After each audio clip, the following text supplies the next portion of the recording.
Welcome to the Skeptical Auditor podcast. I'm your host, Dr. Hernan Murdock. Today on the show, we are joined by Nabil Zaki, a banking expert and audit committee board member. Nabil has a long and distinguished history with financial institutions in the United States and abroad, where he has held multiple positions, giving him a broad knowledge about their operations. In this episode, we talk about the importance of quantitative and analytical skills, and the importance of training that is relevant to the organization's industry. All that and more, starting now.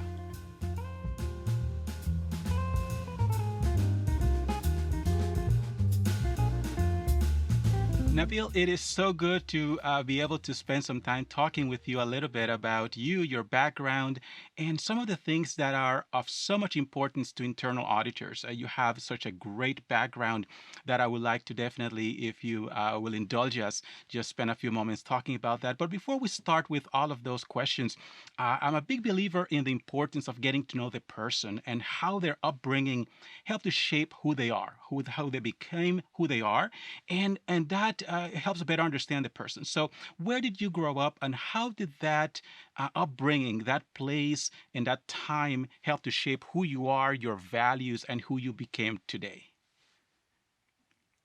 First of all, it's a pleasure and honor to be with you, Dr. Hernan. To begin with, you pronounced my name very well. My name is Nabil Thank Zaki. you.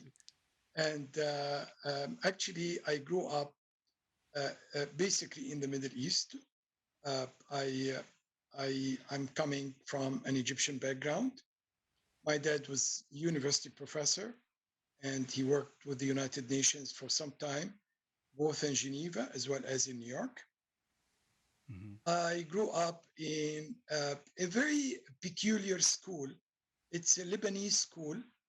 It's a missionary school, and basically they were focusing so much on languages, French and English and Arabic. And after this, I studied in Egypt. I studied accounting and finance, and I decided after this to do a few years of work in Cairo. I worked with a very interesting bank. I graduated in 76. Mm-hmm. Sure, so many people watching me now were not even born at this time. Okay, but That is true. I began my career in 76, and I graduated in June 76. I worked in July 76. So it took me a few weeks for a small new venture bank by the name of Egyptian American Bank. And this bank now, at this time, it was actually a joint venture between two banks. One of the biggest banks in the United States, AIBC, American Express International Banking Corporation, used to have the head office in the World Trade Center. And another Mm-hmm. big bank in Egypt by the name of Bank of Alex. And the new JV, joint venture, went by the name of Egyptian American Bank. You see, year Mm-hmm. after year after year, now this bank disappeared and it has been acquired by Crédit Agricole. As your career advanced in banking and definitely you developed this very deep knowledge, I understand that you also work for Chase and you also work for Merrill Lynch. So No, I'm your talking about the experience really new took you years. places. No, I'm talking about the first, I was 20. You know, in Hmm. 1976, I was 20. And I'm talking Yeah. about the first few steps in my career. I don't even mention Yes. this in my resume. Okay. But I'm very proud. I'm very proud to have them. Okay. And I worked in the accounting department. I would regard Dr. Hannon, the accounting department, like the laboratory of the whole bank. Why? Right. All the biggest transactions of the bank are pouring into it. Whether the transactions in wealth management, in trade finance, in corporate banking, in SME, or in treasury, in capital markets.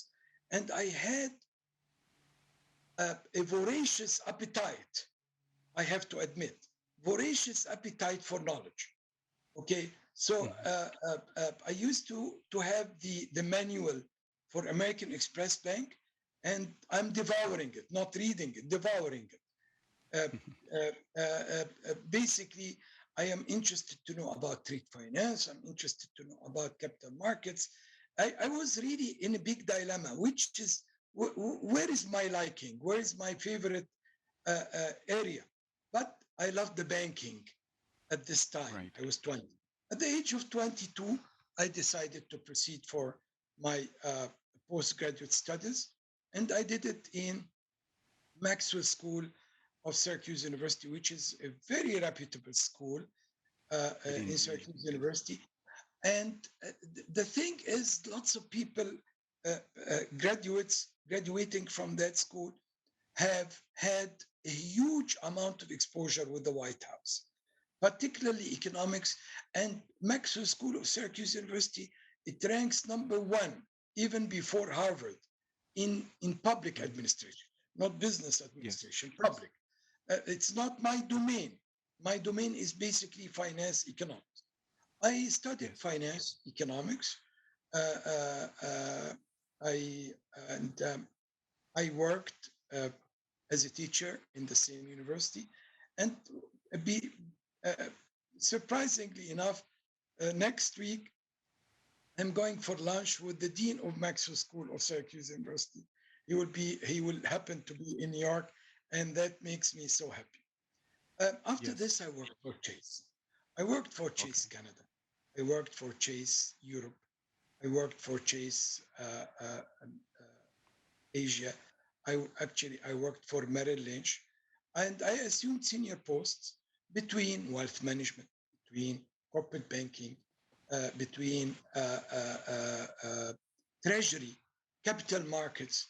Okay, as a matter, I'm not an operations guy. I'm not a back office person. Okay, however, Hmm. I am always interested to hear them. After this, after Chase and Merrill Lynch, I decided to open my company in Singapore. When you think about the different experiences you have had, how did that shape you in terms of character? Because it seems to me that inquisitiveness, curiosity, maybe discipline, and just being able to explore different things was part of what you extracted from that, in addition to the technical skills you acquired. See, I made it like a priority for me to learn from everybody, to learn from my Hmm. peers, to learn from my bosses, and I was lucky enough to have good mentors in my life. As far as I Goodness, remember, yes. when I was working for Chase Manhattan Bank in Canada, I had a wonderful guy. I'm not sure where is he. I'm looking for him everywhere. His name is Roy Lingen, and I remember this man very much. He was the head of Treasury Department in Chase Manhattan Bank, and he was actually he didn't have to begin with. He was a master's degree in physics, and he is the guy Hmm. who taught me how to think about derivatives, Uh, the mathematical and quantitative side of derivatives. So this guy was good in math. This guy was good in computers. This guy was good in finance. After he covered, uh, uh, uh, um, after he covered the physics background, he proceeded for an MBA in finance. After this, he yes. got his CFA. So the guy is Yes. having it all. He covered it all. That's a very important aspect of developing young people is number one, mentorship, like you said, and also being able to give them some of these very important foundational skills, like you just emphasize, quantitative skills and some analytical thinking and understanding of how banks operate. So with that in mind, then can we pivot to something that is very current, very relevant, and that is really capturing everybody's attention to a very large extent, and that is the situation in Ukraine. And we have a lot of sanctions that have been imposed by the United States and a lot of other countries, and is really impacting a lot of organizations. So I was wondering, from your perspective, how is this being handled in terms of the organizations that are affected by it? How are they able to enforce these sanctions and comply with these requirements? How is that disrupting the normal business activities of organizations? We have lived in an era where economics is overwhelming politics. Now, Hmm. politics is overwhelming economics and it's Hmm. mastering economics. It's winning over economics, politics. Okay. And what's happening now is a violation of all the rules we have learned during the last 30 to 40 years, which are basically globalization. Globalization, Right. unfortunately, is not functioning, particularly the failure of the world to come up with remedies, supply, and to cure the supply chain problems. This is the third year of COVID 19, and we are still suffering from supply chain problems. So that Right. means there is something wrong with globalization. Okay, globalization is not working. Do you think that it's a lack of resiliency then in terms of the supply chain, that it was too rigid and not a flexible mechanism to be able to backfill when there were disruptions to that supply chain? I think the tenets on which it was based were not sound. Okay, Mhm. globalization, it means covering lots of people, lots of countries. It doesn't cover only one big place like China and calling it the factory of the world. You know what Mhm. I mean? And it hurt our employment opportunities. It hurt our supply chain problems that until now, you know, we are suffering from chronic problems with it. As we're thinking about then what auditors will be doing and how this will affect, I believe I'm hearing a bit in terms of business continuity, which sometimes people associate with IT, but definitely in terms of operations and continuing activities as they should be going. So we have some business continuity disruption there, and we also have supply chain implications. So from a risk management perspective, is this something then that organizations, I will imagine, are really furiously looking at to make sure they can update their risk management dynamics, right? The assessment that they did and how they're going to manage those risks. No doubt about it. No doubt about it. The role of an auditor nowadays, it's not crunching numbers, okay, and Right. making sure that the accounting systems are in place. No, it goes beyond that. He has to look at Hmm. the perspectives, at new perspectives, at the risk management. Okay, one big portion of the auditor's function now is to look ahead, is to move forward. Right. So there is an economic role inside the job of an auditor now. Either I'm covering both the functions of an internal auditor and the functions of an external auditor.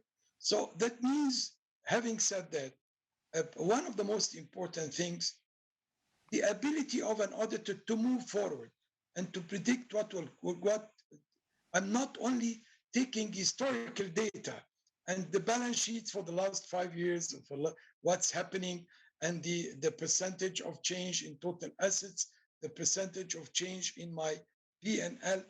Okay, no, gone are these days.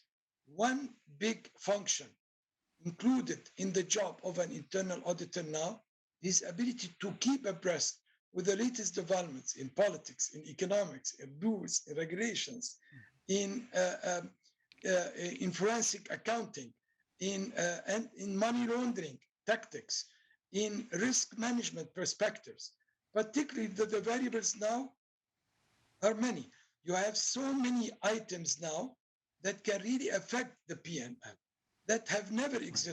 existed like 20 years ago or 10 years ago, including health. We are paying a lot on masks and so on. There are departments now within each and every bank about COVID 19. So we have a Right. big spending item, okay, to care about. Number two, which is very important, environmental issues.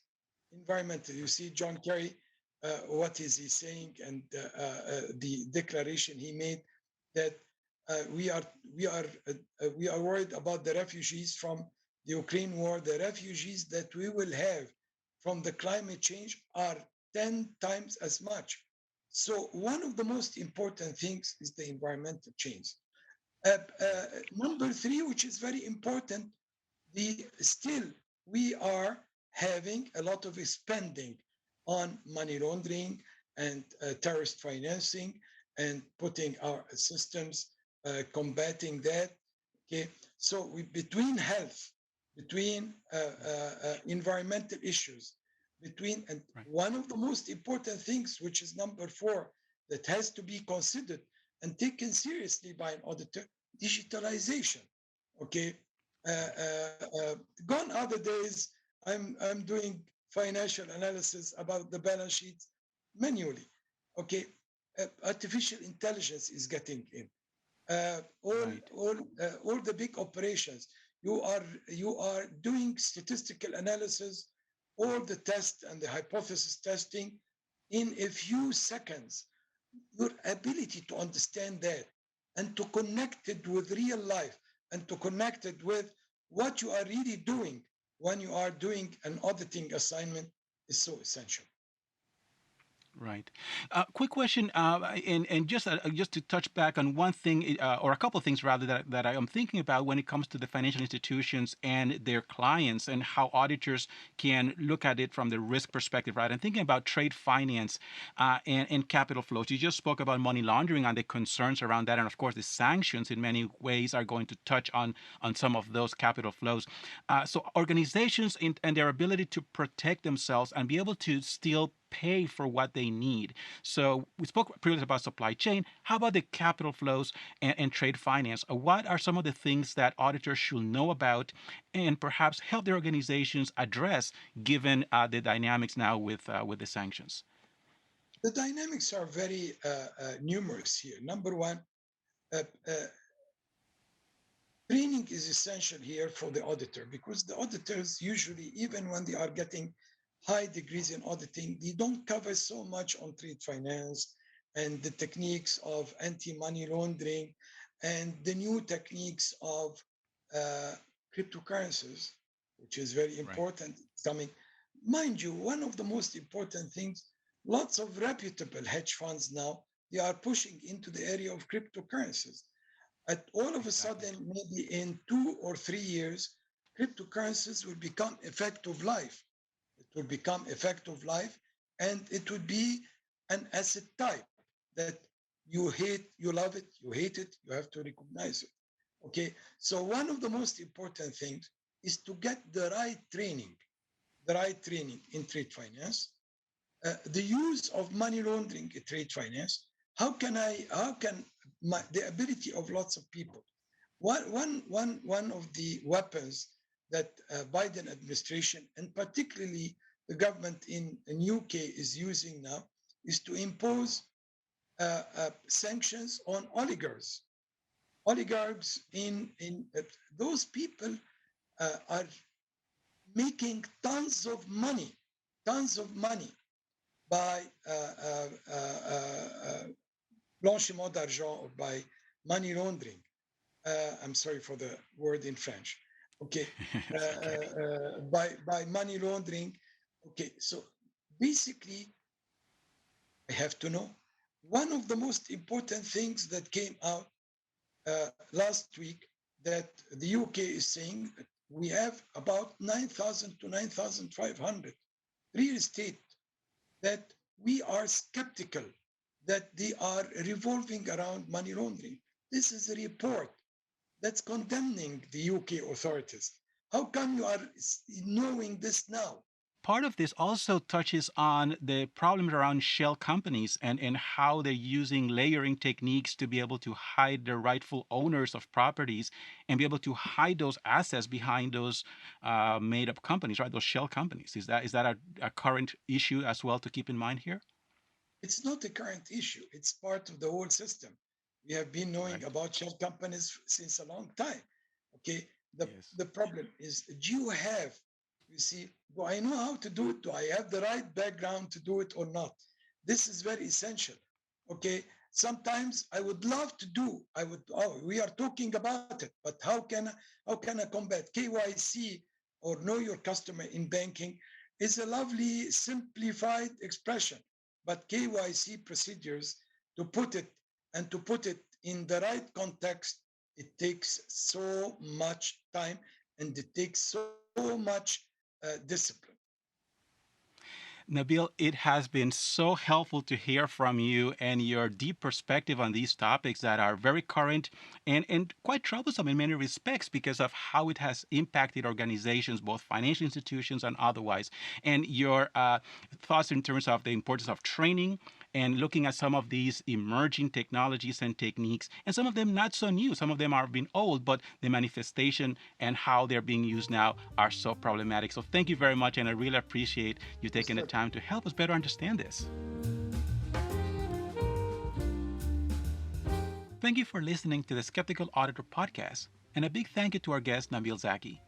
If you're looking for more ways to stay ahead of the curve and earn CPEs, check out Audit Pro TV On Demand, subscription learning for auditors by auditors.